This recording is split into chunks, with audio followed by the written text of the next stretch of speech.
బాబాయ్ ఫోన్ చేస్తున్నారు. ఆయనకి విషయం తెలిసిపోయినట్టుంది. తెలుసుండదులే వదినా, ఇంట్లో ఎవరూ లేరని అడగడానికి ఫోన్ చేసినట్టున్నారు. లిఫ్ట్ చేసి ఏదో ఒకటి చెప్పండి. హలో బాబాయ్, చెప్పండి.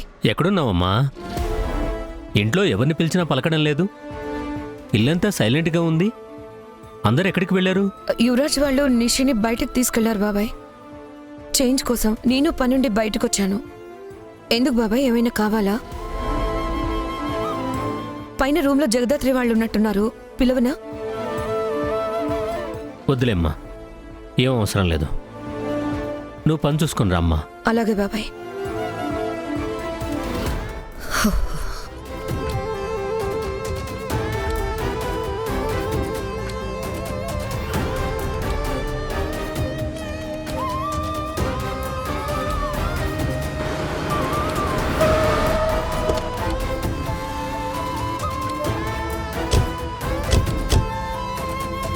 అక్క, యువరాజ్ వాళ్ళ గురించి ఏమైనా తెలిసిందా?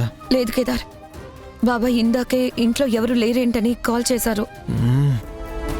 మావయ్య గారికి నిషి వాళ్ళు ఇంట్లో నుంచి వెళ్ళిపోయారని అర్థం అవడానికి ఎక్కువ టైం పట్టదు. అంతలోపు నిషి వాళ్ళు ఎక్కడున్నారో కనిపెట్టాలి. నేను పిన్నికి తెలిసిన వాళ్ళకి ఫోన్ చేసి పిన్ని వాళ్ళు వచ్చారేమో అడుగుతాను. అలాగే నేను నిషి ఫ్రెండ్స్ని అడుగుతాను వదినా. మన ఫ్యాక్టరీస్కి గానీ ఆఫీసులకు గానీ ఏమైనా వెళ్లారేమో నేను కనుక్కుంటా.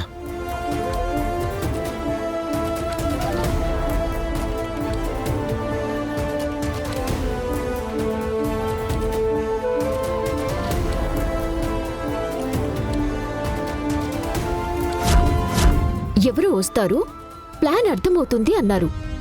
ఇంకా ఎవరు రాలేదేంటత్తయ్యా? ఎండలో ఇంకా ఎంతసేపు ఉండాలమ్మా? ఏదైనా హోటల్కి వెళ్దాం పద. హోటల్కి పోయి ఏసీలో ఉంటే మన కష్టానికి విలువే ఉంటుందబ్బోడా. నువ్వు నీ ఆఫీస్లో ఏసీ వేసుకొని కుర్చీలో కూర్చోవాలంటే కాసేపట్ట ఎండలో ఉండాలా. మీరేమంటున్నారో, మీ ప్లాన్ ఏంటో మాకేం అర్థం కావట్లేదత్తయ్యా.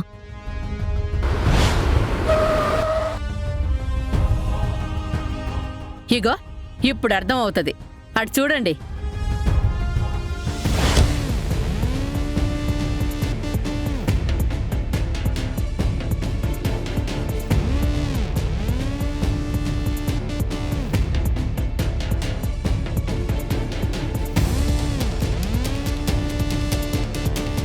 దివ్యాంక,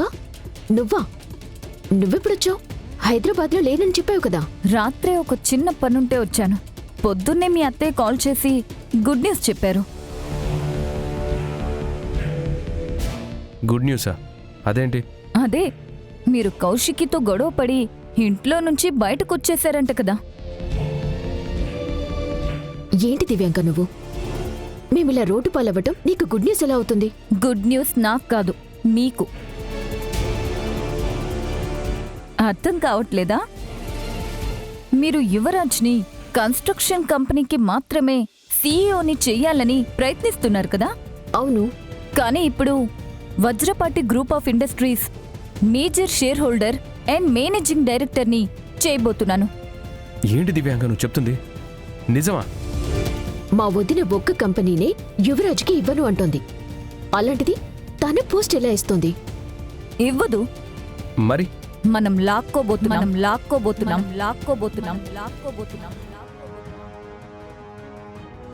అర్థం కావట్లేదా? ఇప్పుడు ఇక్కడే ప్రెస్ మీట్ పెట్టబోతున్నారు. ప్రెస్ మీటా? ఆ ప్రెస్ మీట్లో మీకు జరుగుతున్న అన్యాయాన్ని చెప్పబోతున్నారు. ఈ న్యూస్ కాస్త న్యూసెన్స్ అవుతుంది. కంపెనీ ఇమేజ్ డ్యామేజ్ అవ్వడం స్టార్ట్ అవుతుంది. వెంటనే షేర్ హోల్డర్స్ అందరూ కలిసి ఎమర్జెన్సీ మీటింగ్ పెడతారు. ఆ మీటింగ్లో మీ దగ్గరున్న షేర్స్ అండ్ మీ కంపెనీలో మీకు సపోర్ట్ చేసే కొంతమంది హెల్ప్తో ఆ కౌశికిని తన కుర్చీలో నుంచి దింపేయొచ్చు. దివ్యాంక, నువ్వు చెప్పేది నిజంగానే జరుగుతుందా? మీరు మీడియా ముందు కౌశికి గురించి తప్పుగా చెప్పి కౌశికి మాట మీద నిలబడదని, మీరు తన ఫ్యామిలీ అయినందుకు సిగ్గుపడుతున్నామని, కౌశికికున్న గుడ్ ఇమేజ్ని డ్యామేజ్ చేసేలా మాట్లాడితే కల్లో కూడా జరగవనుకున్నవి కళ్ళ ముందే జరుగుతాయి. ప్లాన్ బానే ఉంది కానీ ఇప్పుడు మా దగ్గర ఉన్న షేర్స్తో ప్రెస్ మీట్ పెట్టకుండా గేమ్ ఆడొచ్చు కదా. అమ్మికి కంపెనీలో ఉండే మంచి పేరుకి మనం ఈ మాట అంటే మనల్ని తప్పు పడతారా బోడా? అవును యువరాజ్, ఆ తర్వాత మన దగ్గర మొత్తం షేర్స్ ఉన్నా సరే మనమేం చేయలేం. ఆ డాక్యుమెంట్స్లో ఏదో ఒక లిటికేషన్ లేకుండా వదిన షేర్స్ని మనకి రాసిచ్చుండదు. కరెక్ట్. అందుకే యువరాజ్, మీరు మీడియా ముందుకొచ్చి కౌశికిని తిట్టడం తప్ప వేరే ఆప్షనే లేదు.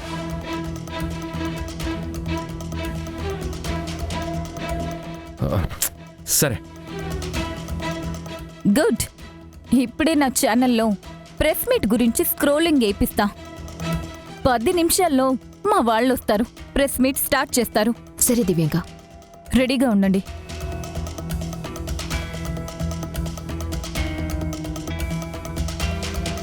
వీధుల పాలైన వజ్రపాటి కుటుంబం. అసలేం జరిగింది? వజ్రపాటి గ్రూప్ ఆఫ్ ఇండస్ట్రీస్లో వచ్చిన విభేదాలేంటి? వీటి గురించి మాట్లాడడానికి ఇంకాసేపట్లో లైవ్లోకి రాబోతున్న వజ్రపాటి యువరాజ్, నిషిక, వైజయంతి.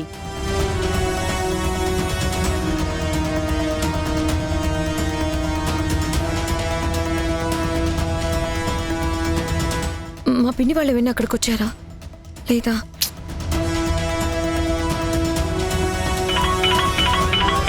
బాబాయ్ కాల్ చేస్తున్నారు. చెప్పండి బాబాయ్. మీ పిన్ని వాళ్ళు ఎక్కడికి వెళ్ళారు కౌశికి? ఏమైంది బాబాయ్? ఎందుకు అలా అడుగుతున్నారు? నువ్వేమో మీ పిన్ని యువరాజ్ నిష్కని సరదాగా బయటకు తీసుకువెళ్లారని చెప్తున్నావు.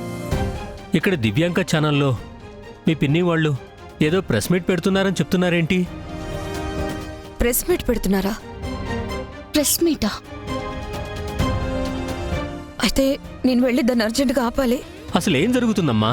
యువరాజ్ని మీ ప్లేస్లో ఆఫీస్కి తీసుకెళ్లడం కుదరదని చెప్పామని పిన్ని వాళ్ళు ఇంట్లో నుంచి వెళ్ళిపోయారు బాబాయ్. ఈ విషయం మీకు తెలిస్తే టెన్షన్ పడతారని చెప్పకుండా తీసుకొద్దామని నేను జగదాత్రి వాళ్ళు వచ్చాం. ఇంట్లోంచి వెళ్ళిపోవడం ఏంటి? ప్రెస్ మీట్ పెట్టడం ఏంటమ్మా? మీ పిన్నికి పిచ్చేమైనా పట్టిందా? మీరు టెన్షన్ పడకండి బాబాయ్, నేను పిన్నితో మాట్లాడి తీసుకొస్తాను. హలో, వజ్రపాటి కుటుంబాల్లో చెలరేగిన చిచ్చు. మరి కాసేపట్లో మీడియా ముందుకు రానున్న నిషిక, యువరాజ్, వైజయంతి. అసలేం జరిగింది, ఏం జరగబోతోంది? చూస్తూనే ఉండండి డి న్యూస్. ఇప్పుడు నాకంతా క్లారిటీ వచ్చేసింది వదినా. దివ్యాంక నిషి వాళ్ళ పరిస్థితిని యూజ్ చేసుకుని మిమ్మల్ని దెబ్బ కుట్టడానికి ప్లాన్ చేసింది. ఇప్పుడు ఆ ప్రెస్ మీట్ కంటే ముందు మనం వెళ్ళి వాళ్ళని ఆపకపోతే కంపెనీకి బ్యాడ్ నేమ్ వస్తుందక్కా. వాళ్ళు ఎక్కడున్నారో కూడా తెలియదు కదా కేదార్, వాళ్ళని ఎలా ఆపగలం? నిషి వాళ్ళ ఫోన్ కూడా స్విచ్ ఆఫ్ చేశారు. ఒకసారి దివ్యాంకతో ఫోన్ మాట్లాడి కన్విన్స్ చేయడానికి ట్రై చేద్దామక్కా. నేను రమ్య వాళ్ళకి కాల్ చేసి నిషి వాళ్ళది లాస్ట్ లొకేషన్ పెట్టమని చెప్తాను. సరే దాత్రి.